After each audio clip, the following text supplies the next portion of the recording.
हमारा जो आज का टॉपिक है वो है साइंटिफिक एविडेंस। अब ये जो साइंटिफिक एविडेंस है, पहले इसका कोई कंसेप्ट नहीं था, मगर जब से दुनिया ने तरक्की की है, ख़ास तौर पर जब साइंसी इजादात में काफ़ी महारत हासिल की गई और साइंस की मदद से नई टेक्निक्स और सहूलतें बनाई गई, तो अदालत ने अपनी आसानी के लिए फिर इन टेक्निक्स को इस्तेमाल किया कि अदालत ने सोचा कि चलें साइंस से हम भी थोड़ा फ़ायदा उठा लें। तो अदालत ने सबसे पहले इसमें क्या किया कि जैसे गवाही को रिकॉर्ड करना है, तो उसके लिए उन्होंने टेप रिकॉर्डर जो है ना, उसकी कहा कि अगर टेप रिकॉर्डर में कोई गवाही उसको रिकॉर्ड किया गया है तो वो अदालत में उसको एडमिसिबल है, पेश किया जा सकता है एविडेंस में। तो ये चीज़ें उस वक्त जब ये साइंस ने तरक्की की, तो उस वक्त ये तमाम चीज़ें इसमें एडमिट थी, एडमिसिबल थी कोर्ट में कि अगर इनके रिलेटेड अगर कोई एविडेंस है तो वो अदालत में आप पेश कर सकते हैं। जिस तरह आज के दौर में फोरेंसिक लेबॉरेटरी है, तो उसके अंदर जितने भी कोई एविडेंस वगैरह होते हैं, एक तो उससे जिसमें डीएनए टेस्ट भी है, वो आराम से जल्दी उसमें जो इन्वेस्टिगेशन है वो जल्दी कंप्लीट हो जाती है। तो एक तो इसका बड़ा फ़ायदा है साइंटिफिक एविडेंस का। लेकिन इसके जो बाद इसके कुछ जो टेक्निक्स हैं, कुछ इसके जो मेथड्स हैं, वो बाद में उनको गलत इस्तेमाल किया गया। जिस तरह अब एक मिसाल के तौर पर वीडियो कन्फेशन कोई बंदा करता है, तो अब तो ये होता है कि एक वीडियो जो है उसको क्रॉप भी किया जा सकता है। अगर एक कोई तस्वीर है, फ़ोटो है, उसको अदालत में पेश किया जा सकता था, लेकिन फिर क्या हुआ कि फ़ोटोशॉप जो है उसका कंसेप्ट आ गया, तो आप किसी की तस्वीर को एडिट भी कर सकते हैं। तो जब ये थोड़ा तसलसल चला, तो अदालत ने कहा कि ये ख़तरनाक है, तो अदालत इसको बड़ी केयर तरीके से इसको हैंडल करती है और ये टोटल डिस्क्रिशन पे है। जब हम मज़ीद इसमें देखेंगे तो मैं आपको बताऊँगा कि ये जो अदालत है ना, उसकी डिस्क्रिशन के ऊपर ये साइंटिफिक एविडेंस जो है ये वो एक्सेप्ट करती है, चाहे तो वो उसको एडमिट करे या ना करे, ये अदालत की डिस्क्रिशन है। इसमें हम जो पहले नंबर पे है वो है रेलेवेंट एंड एनालोगस प्रोविजन। इसमें जो आर्टिकल 164 ऑफ क्यूएसओ 1984 है, वो साइंटिफिक एविडेंस के रिलेटेड है। उसके सेकंड पार्ट जो है वो है एनालिसिस ऑफ द आर्टिकल। अब इसके अंदर मॉडर्न डिवाइसेस जो एनालिसिस है 164 जो आर्टिकल है उसका एनालिसिस हम करेंगे। एक तो मैंने आपको जो समरी बताई है वो भी इसके एनालिसिस में ही आता है, और इसके अंदर जो मॉडर्न डिवाइसेस हैं, जिस तरह ट्रैकिंग आईडी है, कोई आदमी अगर नहीं मिल रहा तो उसकी जो सेल फ़ोन में कोई ट्रैकिंग आईडी लगी होती है उसको ट्रैक किया जा सकता है, उसकी लोकेशन मालूम की जा सकती है। एक तो ये फ़ायदा है। यूज्ड मे 3 टाइम्स।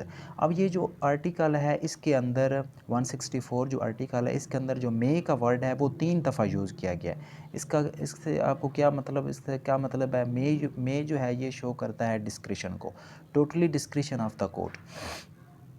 तो इसका मतलब है कि ये अदालत की कार्रवाई है, अदालत की जो है ये डिस्क्रिशन है, वो सर्कमस्टांसेस को देख के इसको अलाउ कर सकती है कि एविडेंस को एडमिट करना है या नहीं करना। थर्ड इसमें पॉइंट आ जाता है एप्रोप्रिएट। अगर अदालत जो है, अगर कोर्ट समझती है मुनासिब ये तरीका है तो उसको एडमिट करेगी। अदालत समझती है कि एक वीडियो रिकॉर्ड आ गया है, वीडियो रिकॉर्डर में एक आदमी की वीडियो है जिसमें वो कन्फेशन कर रहा है, लेकिन बाद में पता चलता है कि नहीं ये तो एडिट की हुई थी, इसके अंदर उन्होंने क्रॉप करके जो आवाज़ है वो किसी और की लगा दी है। तो अदालत ने इस मुनासिब जो एक तरीका है उसको देख के उसको एडमिट करना है, क्योंकि आजकल जो क्रॉप है, फ़ोटोशॉप है, एडिटिंग का जो काम है वो बहुत ज़्यादा चल पड़ा है, जिस वजह से फिर अदालत को बड़ी कॉशन के साथ बड़ी केयरफुली इन चीज़ों को हैंडल करना पड़ता है। इसमें चौथा पॉइंट है डिवाइसेस एंड टेक्निक्स। जिस तरह मैंने बताया कि ट्रैकिंग आईडी आ जाती है, इसमें किसी की लोकेशन मालूम करनी हो तो पता चल सकता है। तो ये जो तमाम चीज़ें हैं ये एक एनालिसिस के तौर पर 164 में बताई गई हैं। फ़र्दर डिटेल हम इसमें पढ़ेंगे, लेकिन जो समरी मैंने बताई है मेन इसका क्रक्स यही है। नेक्स्ट पॉइंट इसमें हमारे पास आ जाता है टेप रिकॉर्डेड कन्वर्सेशन। अब चूँकि हम ज़्यादातर जो केसेस हैं उनको स्टडी कर रहे हैं, तो हर केस में एक हेल्ड बताया जाता है जिसके अंदर मुख्तलिफ़ जो मालूमात है वो बताई जाती हैं। अब इसमें अंदर एक केस है इसमें वो जिसमें बताया गया है टेप रिकॉर्डेड कन्वर्सेशन और speech are admissible in evidence. अब जो टेप रिकॉर्डेड कन्वर्सेशन है वो और जो स्पीच है वो एविडेंस के तौर पर अदालत में पेश की जा सकती है। Tape recorded conversation can be proved bye a person making such recording. अब जो आदमी उसको रिकॉर्ड कर रहा है फिर वो प्रूव भी करेगा कि ये जो रिकॉर्डिंग है ये ठीक है।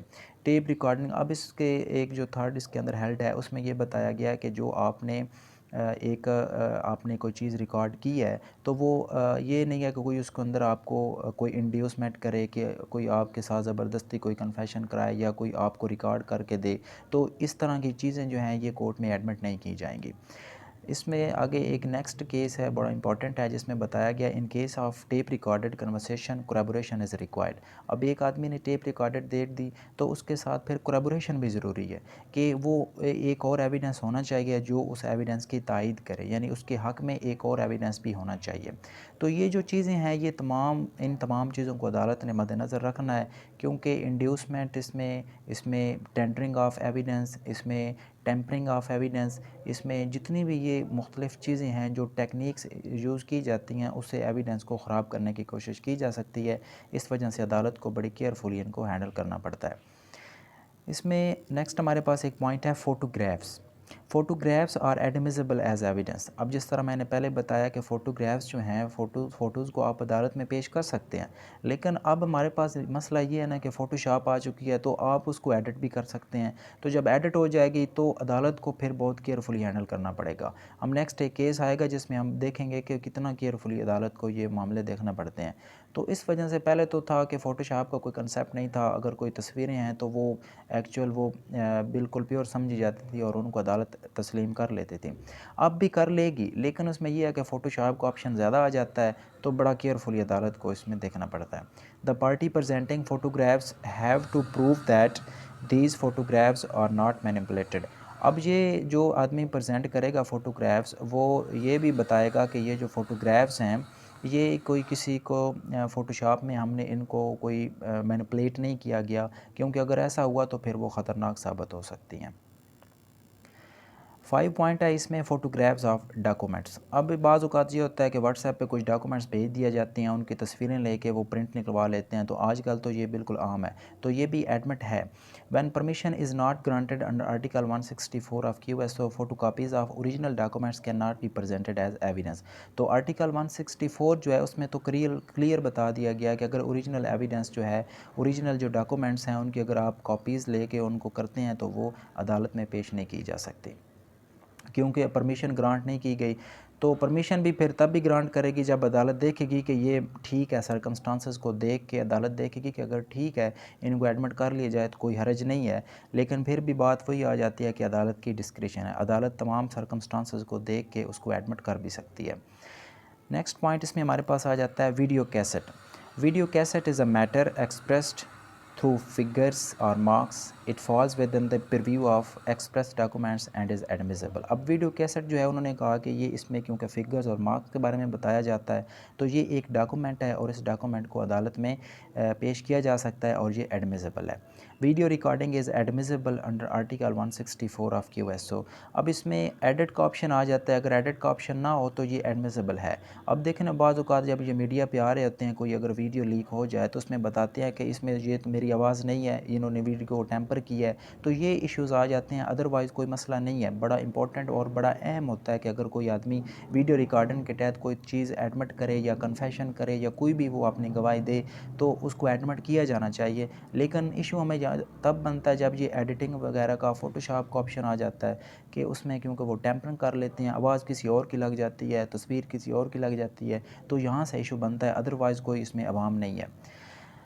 इसके साथ पॉइंट आ जाता है 7, जिसमें लिखा हुआ है CCTV फुटेज। अब ये आजकल क्योंकि CCTV कैमरे जो हैं उनके अंदर काफ़ी जो है अगर कोई मर्डर हो रहा होता है तो कैमरे में उसको वो तमाम जो सीन है उसको कैच कर लेता है। Where the commission of offence is recorded in CCTV, कोई ऑफेंस हुआ उसको CCTV में CCTV फुटेज में कैच हो गया। Screening of video cassette is admissible evidence, और जो CCTV फुटेज है वो कोर्ट में पेश की जा सकती है, एडमिसिबल है, and also conclusive in some cases but not in all. और वो कहते हैं कि कुछ केसेस में तो ये एक कंक्लूसिव एविडेंस है, लेकिन तमाम केसेस में ये कंक्लूसिव एविडेंस नहीं है। आपने सिर्फ उतना देखना है कि कंक्लूसिव इस वजह से नहीं है कि आप अगर एक देखें कि CCTV फुटेज है उसमें तो पूरे दिन की वीडियो पड़ी है 12 घंटे की, तो आपने सिर्फ उतना देखना है जितनी देर का ऑफेंस हुआ है उतनी आपने वीडियो वो निकाल के वो अदालत में पेश कर देनी है, तो फिर वो एडमिसिबल है।